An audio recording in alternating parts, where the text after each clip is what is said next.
Là, c'est un livre assez particulier. Je ne suis pas sûre qu'il soit encore disponible, que vous puissiez le trouver. Peut-être qu'il a été réédité, je ne sais pas. C'est un livre qui a été traduit de l'américain, et donc c'est Des enfants sains, même sans médecin. Alors, on a toujours besoin d'un médecin pour les enfants, on a toujours besoin d'avoir un professionnel qui va pouvoir poser un diagnostic, mais ce livre-là, en tant que jeune maman, m'a beaucoup aidée pour des choses parfois toutes simples. Par exemple, osez poser des questions à votre médecin.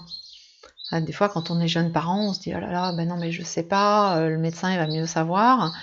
Ok, il a certaines connaissances. Par contre, vous avez le droit de poser des questions. J'ai aussi découvert dans ce livre qu'un enfant qui va avoir de la fièvre, c'est pas forcément dramatique. C'est important de surveiller. Et j'avais la chance d'avoir aussi un médecin, un pédiatre pour mes enfants quand elles étaient petites, qui m'encourageait aussi à être, je vais dire, plus sereine, moins inquiète par rapport à ce qui pouvait arriver à mes petites. Voilà, la première, elle a fait beaucoup de périodes de poussée de fièvre quand elle était petite. On a appelé SOS médecin je ne sais combien de fois parce qu'on était complètement inquiet et paniqué en tant que jeune parent.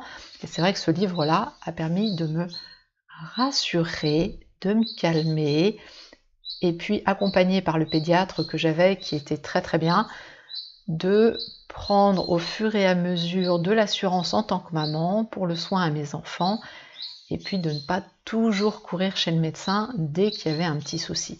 Voilà. Ceci dit, toujours faire appel à un médecin si vous avez une inquiétude. Il sera là pour vous rassurer, il sera là aussi pour vous donner les bonnes informations. Voilà.